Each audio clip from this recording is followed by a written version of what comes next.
So guys question 1 homework था, गलती से नहीं अगर आता है, नहीं आया है मतलब आंसर, तो पूछ लो, उसमें मत शर्माओ, इट इज़ फाइन। तुम लोगों को आदत छूट गई है पढ़ाई करने की, मैथ्स की तुम्हारे को पूरी आदत ही छूट गई है। अनफॉर्चुनेटली स्कूलें भी स्टार्ट नहीं है, बीवीएम की हुई है पर उनको भी कोई ऐसी आदत लगी नहीं होगी मुझे लगता है। बची हुई जो स्कूलें हैं उनको तो कोई आदत ही नहीं है भी पढ़ने की, तो तुम्हारे लिए एक बहुत बड़ा पनिशमेंट रहता है होमवर्क कभी मिलना। You will get in the group once your school starts and उसके एक हफ्ते में, बट उसके पहले से I will have to give you homework, नहीं तो परेशानी होगी। क्वेश्चन 1 का any of the sub parts, any one, which one? Second sub part, yes, दोनों, yes. Write the 10th term, देखते रहो कैलकुलेशन के जो इशू से बच्चा वही। पहले बता कॉमन डिफरेंस निकाला है तूने बच्चा? -4। बाप रे बेटा, ये देख इसकी वैल्यू क्या हुई थी तेरी?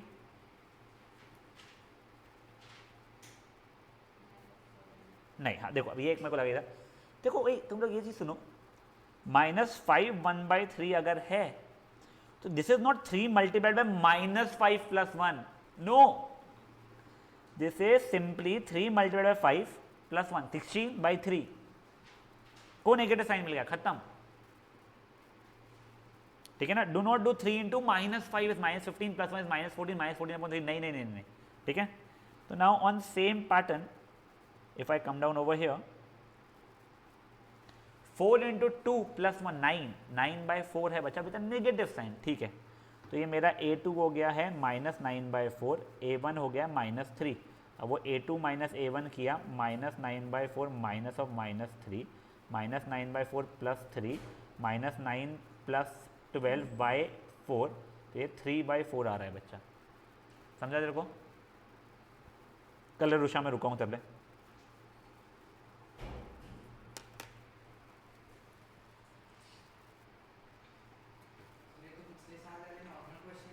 ये नॉर्मली क्वेश्चन है बच्चा, बट थोड़ा समय लगता है अपने को इन्हें फॉर्मूला अप्लाई करना या कैलकुलेशन गलतियाँ होना स्टार्टिंग के इसमें। अब भी कर ले, तूने होमवर्क नहीं किया हुआ है ना, थोड़ा बहुत में तूने ना तो थोड़ा किया था ना तो बहुत किया था, तो अभी कर ले बच्चा थोड़ा सा।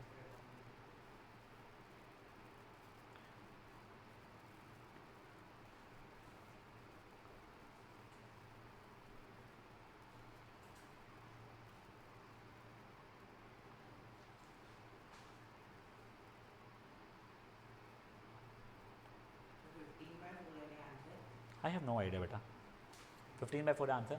क्या होगा रुषा, तू रुक क्यों गई बच्चा? अच्छा तो बोलना, तू ऐसे रुकी हुई क्यों बैठी थी? a2 - a1 करके देखो, कॉमन डिफरेंस निकालने तो कोई समझता है क्या? कॉमन, हाँ तो कॉमन डिफरेंस के लिए ये -2 1/4 की वैल्यू अपन निकाल दिए थे, -9/4 हो गई, दैट माइनस ऑफ -3 करूँगा मैं, जो आंसर आ रहा है वो मेरा d है अभी, तो पहले तू d निकाल ले, मेरा बोला था, फिर अपन a10 के लिए a + 19 कर लेंगे, समझा? देखो क्या बोला बच्चा मैंने अभी?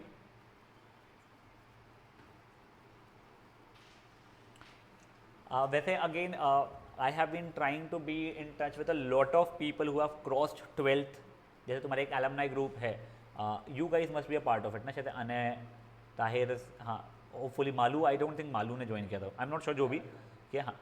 तो उसमें भी कई बार हुआ था, अभी जैसे एक जिनिशा जेजानी करके एक तुम्हारी सीनियर है, तो उससे बात हो रही थी, a lot of colleges now are not taking admission for finance and for economics without mathematics. It is fine if you are from core mathematics, but they need mathematics, ठीक है ना? So there will be a lot of times when you will feel frustrated about the fact, अब यार क्यों maths लिया, इससे तो अच्छा फिजिकल एजुकेशन ले लिया होता। अ फेयर थॉट यार, देखो ऐसा कोई गलत नहीं है, but after 12th you will realise it is better कि आपने लिया, आपके लिए कॉलेज ओपन रहे, प्लस कोर्सेज ओपन रहे, प्लस मान लो कुछ कोर्सेज ऐसे भी रहता है जहाँ पे मैथमेटिक्स की जरूरत नहीं होती होगी, कॉमर्स में, I am not talking about law, according to me law doesn't need mathematics, according to me, ठीक है ना? बट अपन कॉमर्स में BBA BCom की अगर बात करें तो ऐसा हो सकता है कि बहुत सारी और कॉलेजेस होगी जो बिना मैथमेटिक्स के देती है, तभी तो इतने कॉमर्स वाले विदाउट मैथमेटिक्स जिंदा है ना। इन लोगों को ऐसा नहीं कि मर जाते हैं लोग, बट फर्स्ट ईयर बोलो, सेकेंड ईयर बोलो, थर्ड ईयर बोलो, ऐसा कोई ना कोई सब्जेक्ट के कई सारे चैप्टर्स आते ही है जहाँ पे आपको मैथमेटिक्स की जरूरत पड़ती है, स्पेशली इकोनॉमिक्स जब जब आएगा आपको, 11th-12th का मुझे नहीं पता, बट उसके आगे के इसमें जब जब इकोनॉमिक्स आएगा यू विल नीड कैलकुलस, ठीक है? फाइनेंस में मैथमेटिक्स नहीं लगती है भाई, फाइनेंशियल मैथमेटिक्स का एक चीज़ होती है which is not mathematics, it is concept, time value of money वगैरह, जो बच्चे लोग 11-12 में सीख के जाते हैं अप्लाइड मैथ्स में, उन लोगों के लिए ईजी हो जाता है। कोर मैथ्स वाले सीख के नहीं गए रहते, तो उनको नई चीज़ सीखना पड़ता है, या विदाउट मैथ्स वाले वो भी सीख के नहीं जाते, उनको मैथ्स दिखता है जहाँ पे नंबर, वो तो और घबरा जाते हैं। तो it is good that you guys are taking mathematics, that too applied mathematics. तो कभी फ्रस्ट्रेशन वगैरह होगा ना, तो talk to people who are senior, जिन लोगों ने कोई डिसेंट कॉलेज में लिया है। I am not asking to talk to people जो लोगों ने डमी कॉलेजेस भी ले लिया है, यानी 11-12 डमी नहीं कह रहा हूँ मैं, बीकॉम के लिए जो रहते हैं नागपुर वगैरह कई अवेलेबल है, जो सीए के लिए प्रिपेयर करते हैं मेजरली, उनकी बात नहीं कर रहा हूँ बच्चा मैं। आप सीए करना चाहते हो तो उसकी जो एंट्रेंस एग्जाम होती है, क्या नाम है उसका, फाउंडेशन की, उसमें मैथमेटिक्स लगता है। बट मैं स्टिल लोगों को बोलता हूँ जिनका मैथमेटिक्स बहुत ही वीक है, और वो लोग अगर मान लो सीए का सोच रहे तो 11-12 मैथमेटिक्स मत लो। आपका जब 12th खत्म हो जाएगा उसके बाद में जब 6 महीने बाद का जो अटेम्प्ट होता है उसके लिए जब मैथमेटिक्स इतना पढ़ाया जाता है उससे कर लो, या फिर कैलकुलेटर अलाउड होता है उस एग्ज़ाम में, अब भी से करोगे परेशान होगे। भले ही वहाँ पे आपको समझ में कुछ नहीं आता क्या कर रहे हैं, क्यों कर रहे हैं, कैसे कर रहे हैं, वो समझ में आ जाता है, तो ठीक है ना, आपको एग्जाम अगर निकालना है। सीए में सब मैथमेटिक्स आना ज़रूरी नहीं है कि तुमको कैलकुलस आना चाहिए या कुछ आना चाहिए, और बचा हुआ जो फाइनेंशियल मैथमेटिक्स रहता है वो लोग सिखाते ही है, रादर जितना तुम 11-12 में पढ़ो से 10 गुना बेटर सिखाते हैं वो लोग। तो be happy that you are taking mathematics irrespective frustration हो तो भी, ठीक है ना। डी आया बच्चा तेरा, अब देख डी तेरे को ए पता है -3 है, डी अपना कितना आया बच्चा, नहीं -6.4 गलत है, देख इसको अपन ने कन्वर्ट किया तो -9/4 आया था तेरा, माइनस और -3 यानी +3 हो गया था, एलसीएम लिया तूने तो 3/4 आएगा बच्चा। क्या किया तूने, देख गलती, d की वैल्यू हो गई 3/4, मुझे a10 मांगा गया था, a10 is a + 9d which is a + 9 × 3/4 -3 + 27/4, LCM लिया -12 + 27 द होल बाय 4 इज 15/4। देख लो 15/4 ही आंसर है ना, हो सकता है उसने मिक्स फ्रैक्शन में दिया हो, अपने को ऐसे इम्प्रॉपर फ्रैक्शन में ही चल जाएगा। ताहिर आपने होमवर्क किया बच्चा, पक्का ना, थे ही तो 3 क्वेश्चन, उसने भी 1 क्वेश्चन छोड़ दिया है। परिदीप तिशा आपने किया है होमवर्क बच्चा, परिदीप तिशा,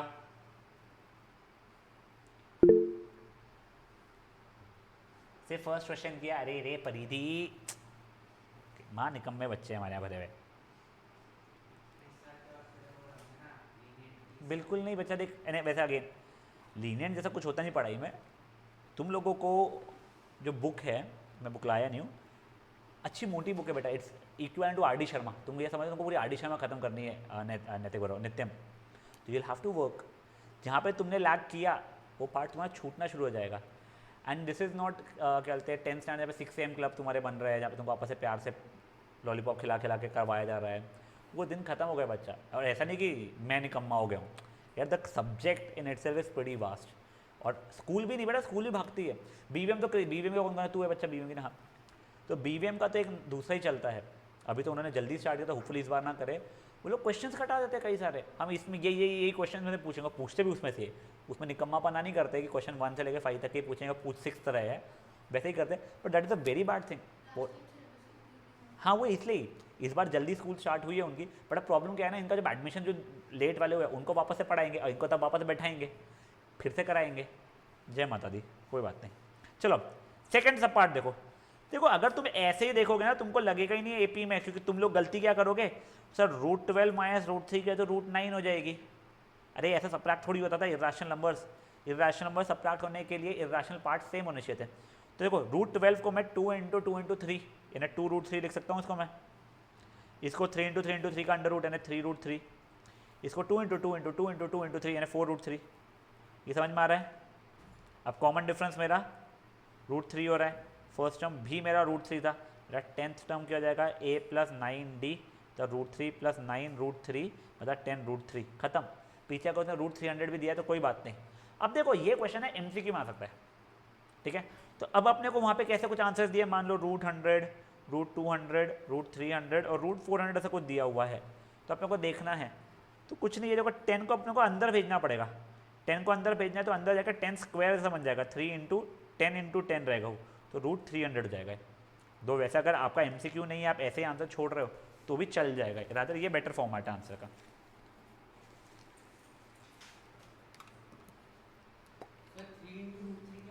थ्री रूट थ्री 27√3।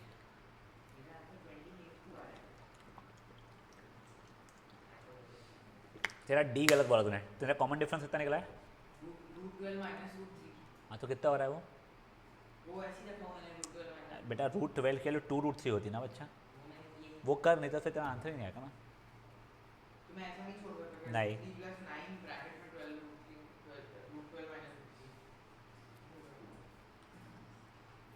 ठीक है। क्वेश्चन नंबर 2 एंड 3 एनीवन जिन्होंने, यस देखो बिगला,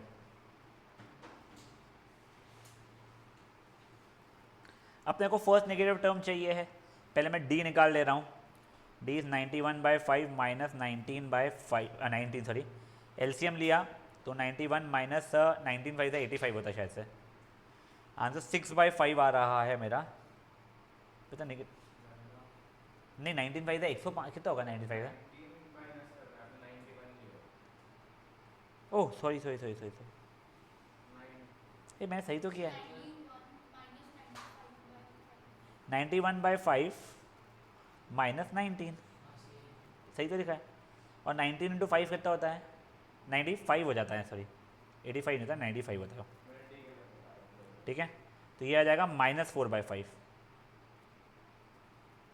ठीक है, अब देखो मेरा फर्स्ट नेगेटिव टर्म के लिए याद है an should be less than 0, तो हो जाएगा a plus n-1, common difference है -4/5 should be less than 0, 19 minus 4n/5 plus 4n/5 should be less than 0।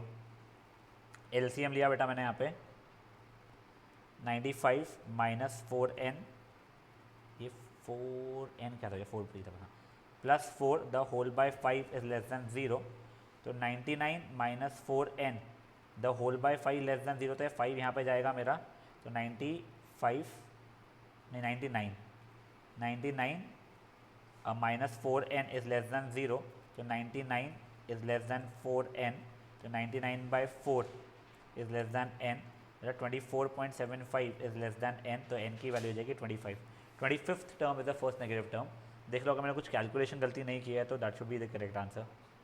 सही है, यस।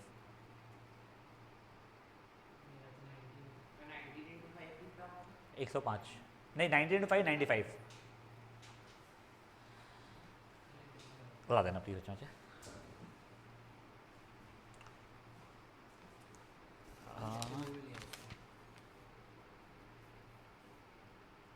4/5 आया था ना कॉमन डिफरेंस नेगेटिव साइन, हाँ a प्लस n-1d, ठीक है वहाँ भेज दिया तूने, चल ठीक है एक बार के लिए। अब देखिए यहाँ पे मल्टीप्लाइड था, वो यहाँ पे जाके प्लस नहीं, यहाँ पे जाके डिवाइड होना चाहिए बच्चा वो, वैसे तो तू भेजे कॉम्प्लीट हो रहा सिंपल से, यहाँ पे ब्रैकेट खोल के इधर उधर ट्रांसफर कर ले, पहले तो डेसिमल में रख, उससे कोई प्रॉब्लम नहीं है। 24.75 समझे आला? जिन लोगों ने 6th अटेम्प्ट नहीं किया था तय कर लो, ताहिर का वो एक बार वो बचा हुआ है। एंड प्लीज़ होमवर्क अटेम्प्ट करके आया करो बच्चा लोग प्लीज़।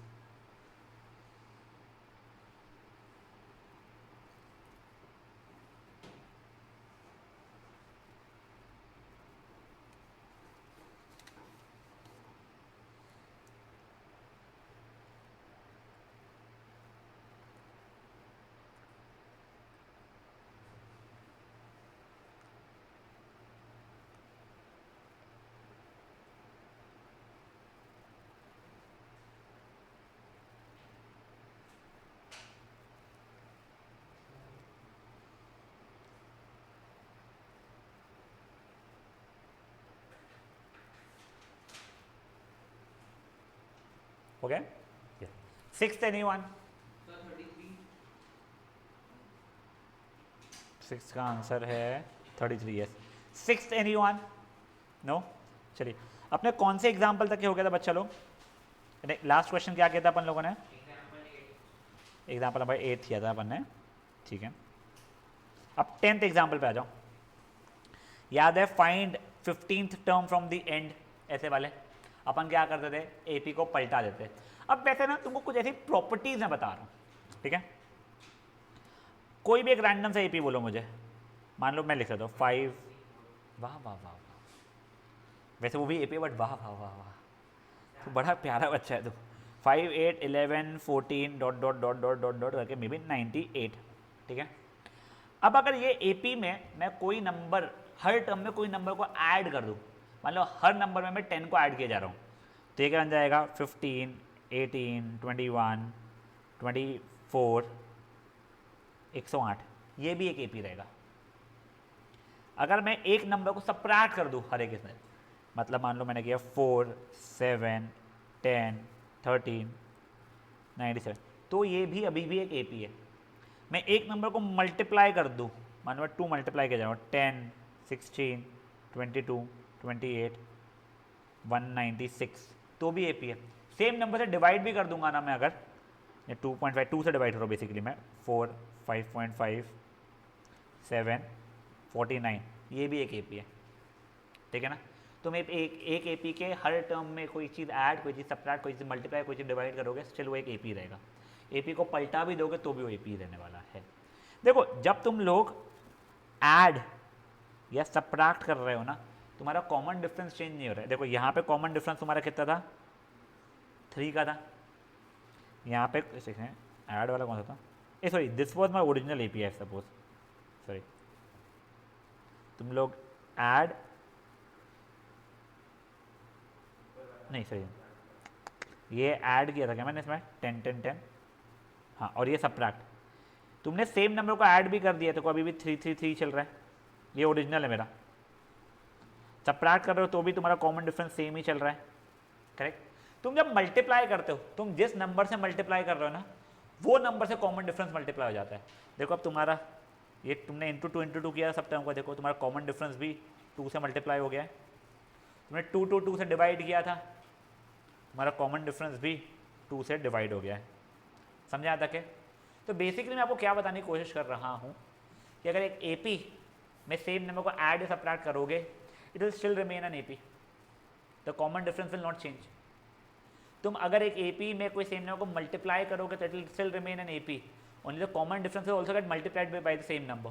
तुम एक एपी में कोई नंबर को डिवाइड करोगे हर टर्म में, तो it will still remain an AP, only common difference will also get divided by that number.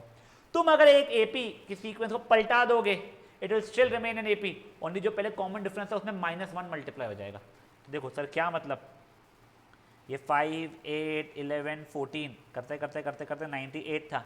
अगर मैं एपी को पलटाऊंगा तो 98 95 92 टक टक टक टक टक टक टक टक करके 5, ये देखो यहाँ पे कॉमन डिफरेंस 3 था, यहाँ पे कॉमन डिफरेंस -3 हो चुका है, ठीक है ना। ये सब प्रॉपर्टीज से बता रहा हूँ, एक तो असर्शन रीजन में कुछ पूछ सकते हैं, प्लस तुम्हारे 11th के एग्जाम में पूछे ना पूछे, तुम्हारे को एंट्रेंस एग्जाम में ये चीज़ें काम में आ जाती है। तो गाइस फट से कहाँ गया एग्जाम्पल नंबर 10th, ये सीक्वेंस का 10th term 15th term from last चाहिए। यहाँ पे 3 3 से बढ़ रहा है तो पलटा होगा तो 3 3 से घटना शुरू हो जाएगा मेरे लिए, स्टिल एन एपी, ठीक है। कॉमन डिफरेंस मेरा कितना हो गया -3, फर्स्ट टर्म कितना हो गया है 130 में से A15 पूछा गया है, निकाल दूंगा मैं, कोई इशू किसी को इसमें, फट से कर लो एग्जाम्पल 10th।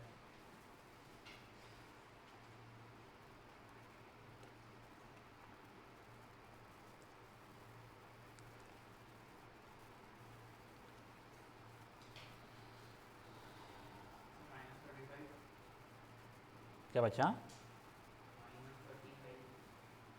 आई हैव -35 तो पक्का नहीं है भगवान की कसम, A130 रहेगा बेटा।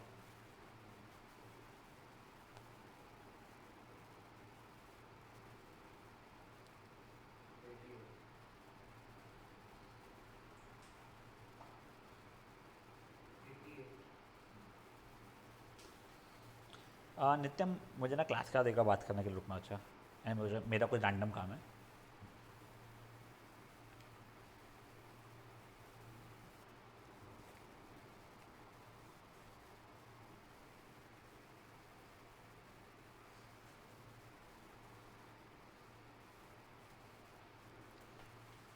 आई होप परिधि और तिशा को जम रहा है बच्चा लोग।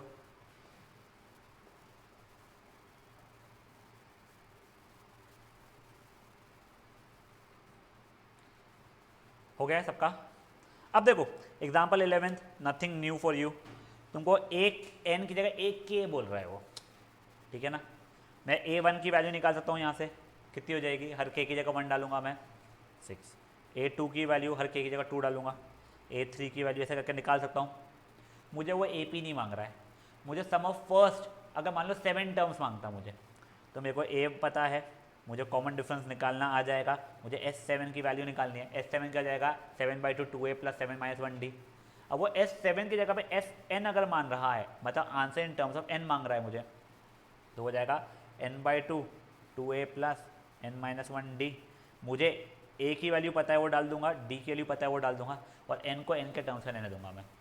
समझे चीज़ क्या हुई है मालूम? फट से एग्जाम्पल नंबर 11 कर लो एक बार।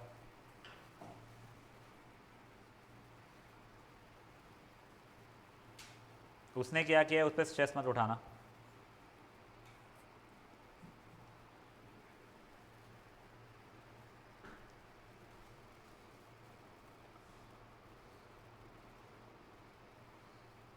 वो होने के बाद में आप लोग एग्जाम्पल नंबर 12 भी ट्राई कर सकते हो।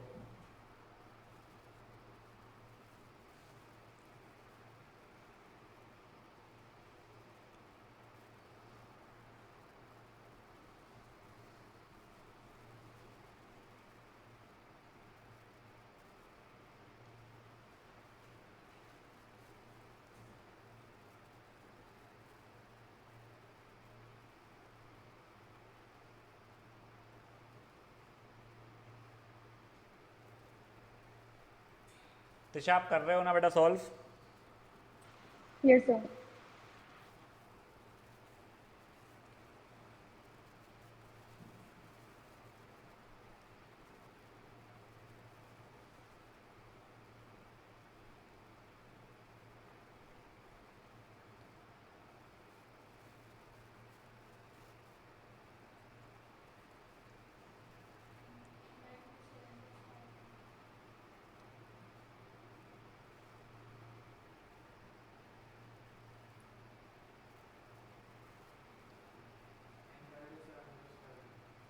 तुमको चाहिए ऊपर खोलना है खोल लो, कोई प्रॉब्लम नहीं है, नहीं खोलोगे तो भी कोई प्रॉब्लम नहीं है।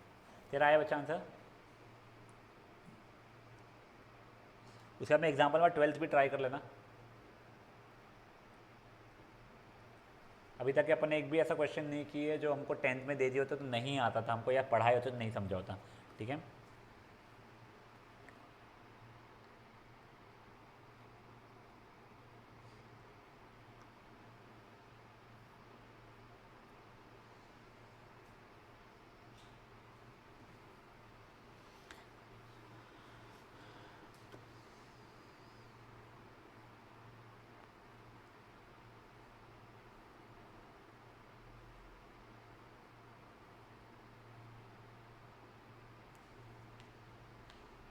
आया बच्चा वाला? तेरा डी की वैल्यू क्या निकली थी तेरी, बता मुझे। डी की वैल्यू 11 निकली, कैसे थी तेरी बेटा?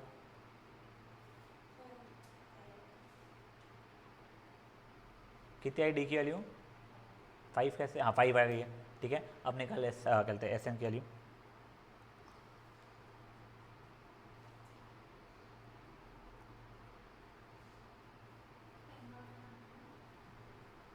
क्या बच्चा?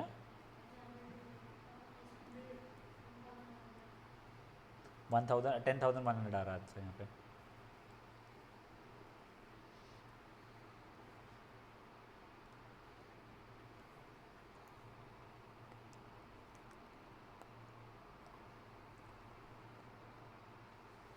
आया वाला? Simple SNS n/2 2a + n - 1d करो, ख़त्म। इसमें 12th वाले में आ गया, 12th वाला भी करता जा बच्चा। रोशा तू 12th कर ले अच्छा। जिनका 12th हो गया है वो 13th अटेम्प्ट करना शुरू कर सकते हैं। और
ए एन की वैल्यू 97 हो रही है, इसका मतलब ये है। तो पहले तो नंबर ऑफ टर्म्स निकालने पड़ेंगे, ठीक है। तेरा ऋषभ अच्छा 12th हुआ है।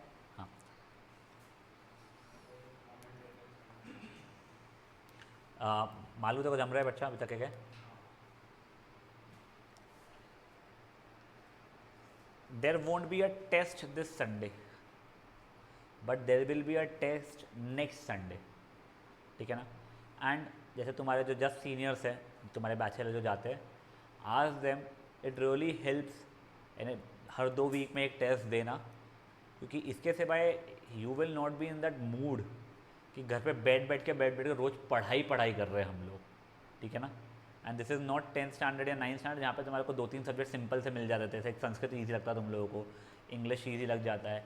इस बार वो संस्कृत ड्रॉप हो गया है, उस जगह इकोनॉमिक्स या बीएससी आ गया। और बीएससी तुम्हारे को अगर ईजी लगता है अगर, तो वो रुलाता नहीं है, बट वो बहुत थियोरटिकल है, तुमको मेहनत करनी पड़ जाएगी, इसलिए नहीं होता था सही वो यहाँ तो उसलिए प्लीज़ थोड़ा सा कोशिश करके मेहनत करते रहना स्टार्टिंग से। मतलब सर हम मजे नहीं कर सकते हैं। हाँ, कर सकते हैं मेरे भाई, अगर तू स्टार्टिंग से मैनेज कर रहा है ना अपने टाइम को, और पोर्शन पर तो कोई इशू नहीं आएगा। तो 12th एंड तक है बहुत रिलैक्स कर सकता है अगर तू स्टार्टिंग से पढ़ रहा है और रेगुलरली कर रहा है। बट अगर तूने मान ले बीच में पढ़ना छोड़ दिया है, तो तुझे बाद में परेशानी होती ही रहेगी पूरा समय, बैकलॉग रहेगा हर सब्जेक्ट का। एग्जाम्पल 13 अच्छा एग्जाम्पल है, अपने वर्कशीट में था लास्ट ईयर, एक बार फट से बता के मैंने आगे इसलिए बढ़ा देते कि वो कम चांस रहता है। हर वो 2 डिजिट नंबर जिसको 4 से डिवाइड करो तो 1 रिमाइंडर छोड़ेगा। 10 से स्टार्ट किया, 4 से डिवाइड किया सर, 2 रिमाइंडर छोड़ा, काम का नहीं। 11 को लिया, 3 रिमाइंडर छोड़ा, काम का। 12 को किया सर, रिमाइंडर नहीं छोड़ा। 13 ठीक है सर, वो एक आ गया। नेक्स्ट नंबर 17 आ रहा है, फिर नेक्स्ट नंबर 21 आ रहा है, दिख रहा है AP बनेगा।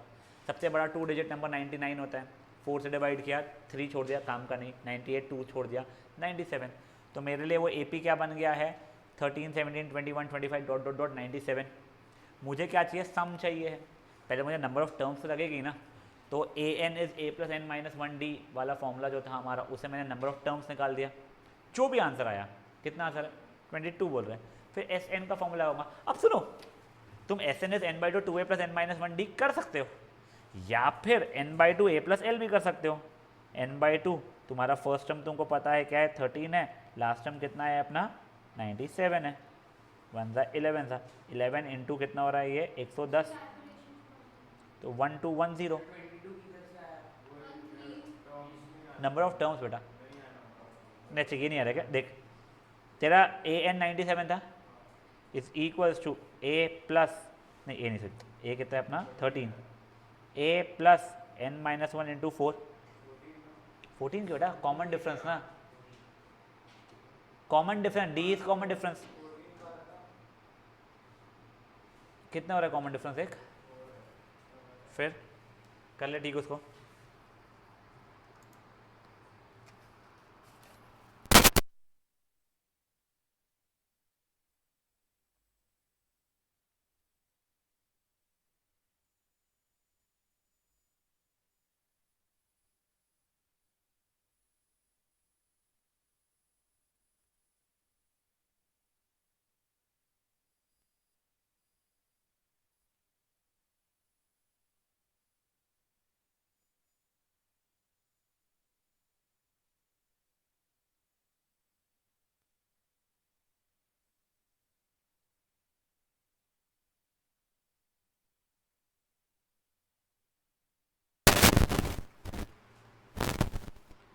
मिल गई गलती तेरे को भाई, हो गया सॉल्व वाला।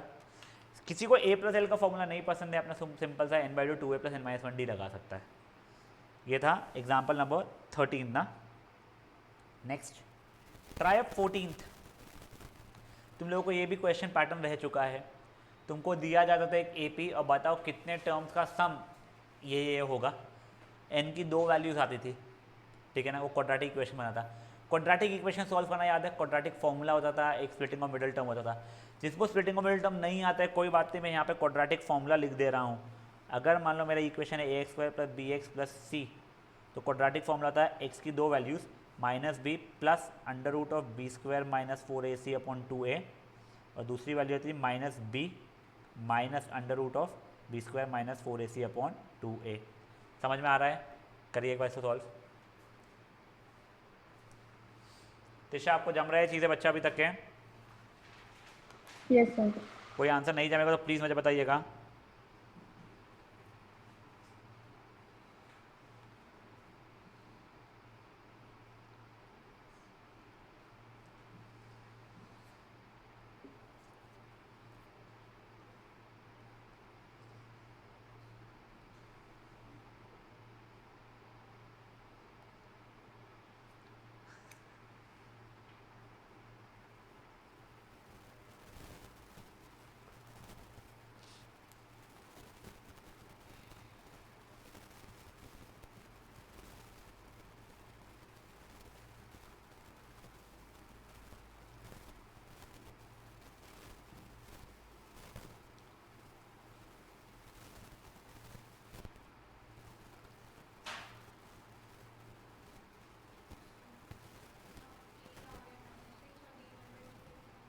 डी आया तेरा कितना?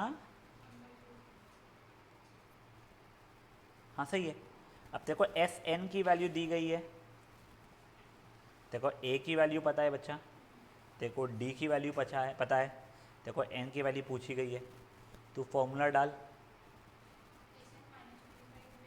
एस एन के लिए -25 दिए करेक्ट, ठीक है वो डाल। उसके बाद मेरा एन में क्वाड्रेटिक इक्वेशन जो बनेगा उसे सॉल्व करने की कोशिश कर, फिर मैं हेल्प करता हूँ। स्प्लिट से भी कर सकते हो, स्प्लिट। हाँ एग्जैक्टली, देख जो तेरे को प्रॉब्लम आ रहा है ना वो हो जाता है प्रॉब्लम, क्योंकि अपन लोगों को इतनी ज़्यादा क्वाड्रेटिक इक्वेशन की आदत पड़ जाती है 10th में, और स्प्लिटिंग में थोड़ा दिमाग ज़्यादा लगाना पड़ता है। क्वाड्रेटिक फॉर्मूला जैसा नहीं है ना कि बस नंबर चलो आंसर लो। बहुत बढ़िया, इसलिए तेरे लिए क्वाड्रेटिक फॉर्मूला लाल में लिखा हुआ है बेटा मैंने।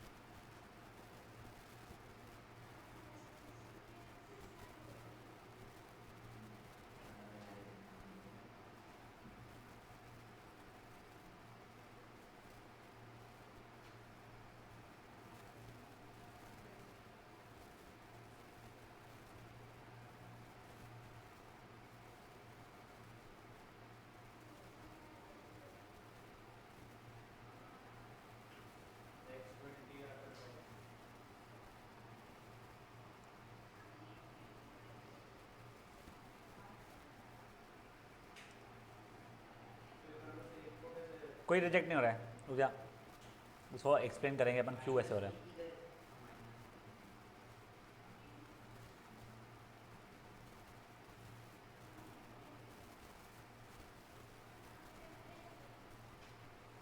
पूछा क्वाड्रेटिक इक्वेशन बना बच्चा तेरा?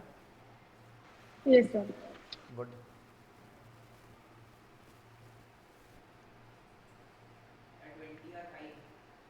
करेक्ट, रिजेक्ट नहीं करना है अपने को एक भी, दोनों एक्सेप्टेबल है। वहाँ पे उसने एक्सप्लेन करने के लिए बोला है क्यों दो आंसर आ रहे हैं, वो मैं तुमको समझाऊंगा अगर तुमको नहीं समझता है तो।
किसी को हेल्प चाहिए तो बोलना, तो मैं सॉल्व करना स्टार्ट करूँगा। जम रहा है तेरे को? ये देख, पहले S n is n by two a plus N minus one d था बेटा अपना। तेरा कॉमन डिफरेंस कितना आया था? ग्रेट। तो देख अभी एस एन, इस एन की वैल्यू पता नहीं है, टू ए मतलब हो जाएगा 2 इंटू माइनस सिक्स माइनस 12 हो जाएगा, plus N minus one into one by two, तो minus 25 is N by two minus 12 plus N by two minus one by two, तो minus 25 is N by two. यहाँ पे LCM लिया बेटा मैंने, minus 24 plus N minus one the whole by two. अब देख, ये डिनोमिनेटर के जो दोनों टू थे वो मिला के 4 हो जाएंगे मेरे, यानी माइनस 25 इज एन, ये minus 24 minus one minus 25 plus n the whole by 4, यहाँ तक है ठीक है। अब मैं यहाँ पे ले जा रहा हूँ उसको, ठीक है। अब वो 4 को उधर भेजा, minus 100 is minus 25 n plus n square. अब माइनस 100 को राइट साइड में लेके आ रहा हूँ मैं, तो 0 is equal to n square minus 25 n, उसको रीअरेंज किया प्लस 100। यहाँ का इक्वल टू 0 का ऐसा भी 0 लिख सकता था मैं, आगे क्वाड्रेटिक फॉर्मूला लगा लूँगा, कर लो।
बच्चा तेरा हो गया ये वाला सोल्यूशन? नहीं, कर ले कर ले कर ले।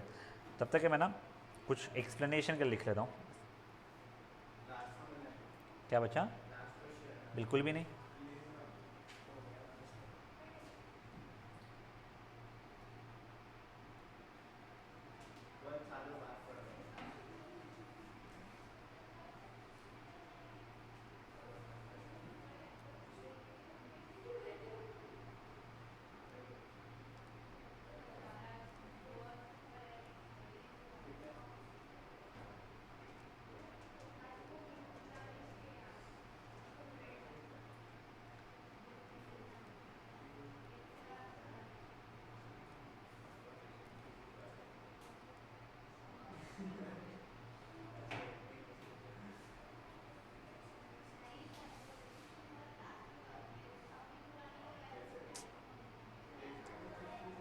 कहीं अटक रही है बच्चा तू? हाँ अटक रही है कहीं? हो गया है? नहीं हुआ तो बोल, मैं तेरे को बता दूंगा, तो डर शर्मा मत उस चीज़ का। दिखाओ अच्छा, स्प्लिटिंग ऑफ मिडिल टर्म करना, देखो उसका मेरे को देखना था equation. N square minus 25n plus 100 ही बनी थी ना अपनी, या माइनस 20n थी वो? 25 बनी थी ना रुजा। हाँ देख, अब तेरे को स्प्लिटिंग ऑफ मिडिल टर्म का प्रोसेस याद करवा रहा हूँ मैं। ये देख एन स्क्वायर बेटे बेटे 25n प्लस 100, देख एन स्क्वायर का कोएफिशिएंट और कांस्टेंट टर्म को मल्टीप्लाई किए 100 आया। उसके अपने को दो फैक्टर्स ऐसे लिखने हैं जिसका सम -25 हो।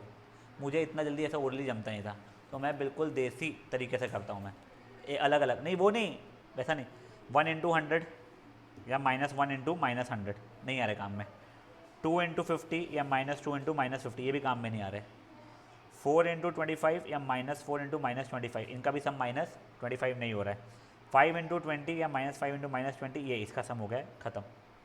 तो फिर ये ले लूँगा मैं, ये n -5 -20 n -5, तो ये n -20 n -5 इक्वल्स टू 0। तो n की वैल्यू या तो 20 या तो 5। अब देखो तुम लोगों को ना 10th में एक ऐसा ही क्वेश्चन था, उसमें भी दोनों एक्सेप्टेबल आंसर थे, नित्यम ध्यान दो बच्चा, और उसमें भी ऐसा हो रहा था कि तुमको एक्सप्लेन किया गया था कि ऐसा क्यों हो रहा है। एक ऐसा क्वेश्चन और था जहाँ पे एक n के लिए मान लो 8 आई थी, दूसरी 3/4 आई थी, वो तो रिजेक्ट हो जा रही थी। पर जब कोई रिजेक्ट नहीं हो रही है तो दो डबल आंसर कैसे आ रहे हैं हमारे, तो वो समझाने के लिए मैंने ना यहाँ पे पूरा पूरा AP लिखा है। देखो ये पहले 5 टर्म्स का सम 1 2 3 4 5 का अगर आप सम निकालोगे ये -25 ही आ रहा है। अब मैं पहले 20 टर्म्स का सम जब निकालूंगा ना, तो देखो ये तो -25 दे चुका है मुझे, आगे जब मैं ये ऐड करना शुरू करूँगा तो ये इससे कटेगा, ये इससे कटेगा, इससे कटेगा, ये इससे कटेगा, ये इससे कटेगा, ये इससे कटेगा, ये इससे कटेगा, ये तो 0 ही है। तो बेसिकली इन लोगों का कंट्रीब्यूशन टू द सम मिला के 0 ही हो रहा है। तो तुम पहले 5 टर्म्स बोलो या पहले 20 टर्म्स बोलो, सबका सम -25 आ रहा है। तो वैसे आपका एक्सप्लेन करने के लिए नहीं आता है, वो तो यहाँ पे तुम्हारे को समझने के लिए अच्छा है, बताने के लिए किया हुआ है। गलती से एग्जाम में आ गया एक्सप्लेन वाई, तो ये ऐसा लिख के नहीं दिखाना पड़ेगा, तुम डायरेक्टली बोल देना since sum from 6th term A6 to A20 का सम इज 0, हेंस S5 की वैल्यू और S20 की वैल्यू -25 आ रही है। तुमको एक्सप्लेन करने के लिए आता नहीं है, पूछता नहीं हो वैसा। यहाँ तक है ठीक है, कोई इश्यूज किसी को भी इसमें। This was example number 14 correct. चलो अब नेक्स्ट अपना होमवर्क लिख लो।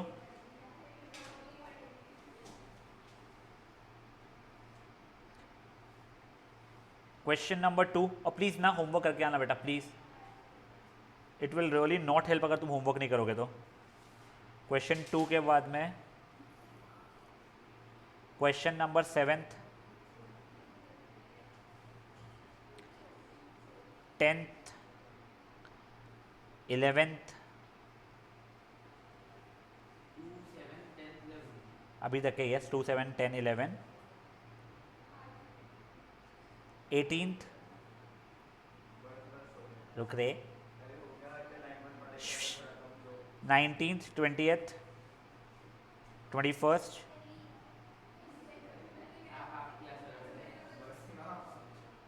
बस गाइस प्लीज़ करके आना होमवर्क।